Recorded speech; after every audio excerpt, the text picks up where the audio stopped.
Federal agencies can finally rehire employees at higher grades than they held when they left government. A final rule is out from OPM to detail the processes agencies can follow. Jeff Pond is national co-chair of the Training and Development Optimization Council. He's former director of OPM. Jeff, it's great to see you again. This is big news. This is something that people in government have been asking for a long time. How did we get here, and what difference will this make for agencies, Jeff? Thanks, Francis. First, thank you for having me again. I think this is really a great move. When I was there, I always advocated for people coming back to the government with more experience and getting hired at a higher grade. It just makes sense. So if you think about the millennials, they're just having jobs about 2.3 to 2.5 years and going from job to job. And that's not just in the government, but it goes to private sector as well. Why can't we count the experiences that people gain outside of the government and coming back and enriching the government with all those different types of experiences? In many different occupations, especially IT, it's critical to have that type of experience in high-tech companies, DevOps, big data, different types of experiences that you may not get a chance to do in the government. And having that experience and coming back as a rehired civil service person is such great news. Finally, we can say yes. Pursuant to civil service principles, Jeff, how can a manager or an agency or the government as a whole objectively evaluate the qualifications and the experience that somebody got in the time that they were out of government? Yeah, I think that's a fair question.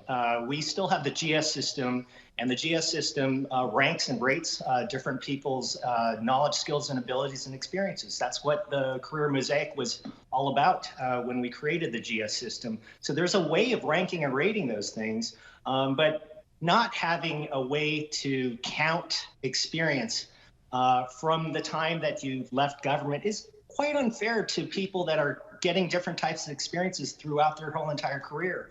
We need a much more mobile and agile type of workforce that comes in and out of government, and we need to get rid of the antiquated systems that say you must be in your agency, be in your job for the next 20-something years, then you get the great benefits and retirement and the accumulated TSP that you have. You should earn it as you go, just like the rest of the world. Nicole Ogrysko in Federal News Network, writing about some of the comments about the draft on the draft rule, wrote this: some agencies and unions have raised concerns, saying this rule may be abused and potentially erode the bargaining power of staff. How do you propose that OPM, individual agencies, and individual human capital offices avoid getting into that situation?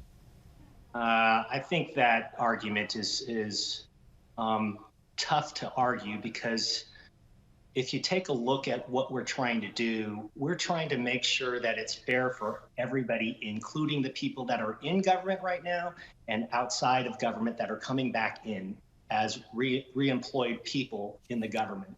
I think the critical factor that you have to ask yourself is making sure that the process is market-based and much more sensitive to current dynamics that are inside and outside of government. So outside of government, we have different types of pay scales that we know about, and we should be comparing that to our GS system and other types of systems that we have. So it's much more commensurate, it's much more equitable, and it's very much in parity with the private sector type jobs. The second thing is that agencies amongst themselves sometimes have the haves and have-nots. So if you're like, for instance, I'll pick on an agency at SBA, they're looking for a cybersecurity professional, and they're trying to hire them, but they just don't have the money and budget to actually do the recruitment bonus and certain things like that and activate the critical pay in comparison to like a DHS that's hiring people in bulk.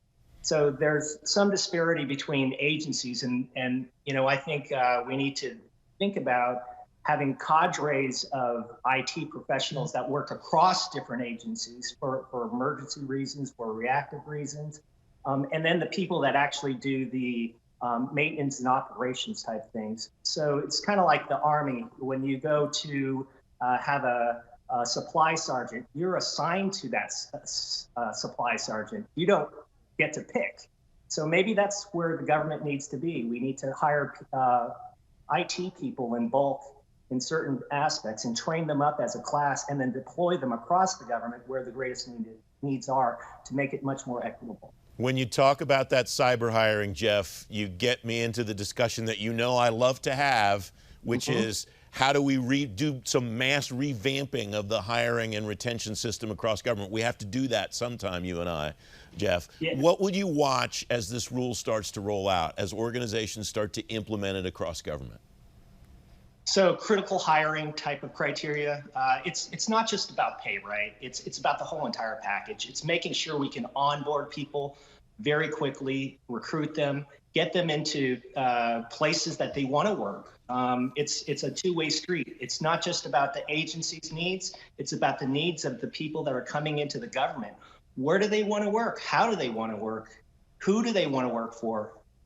You know, what's the team look like? Some of those dynamics we really don't talk about as a government. We hire on the one-off type basis.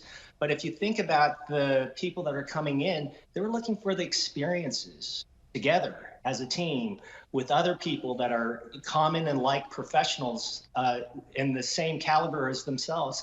So those types of things I'm looking for in the criteria for critical hiring and critical pay so that agencies can actually develop the experience for the employees versus just, you know, what's the GS scale say for and how much and what's the experience. It's a two-way street. We need to make sure that we're much more appealing to all workers so that the government can be much more effective, efficient, streamlined, and a place to work that everybody wants to work at. Jeff Pond, thanks very much as always. Great to have you on.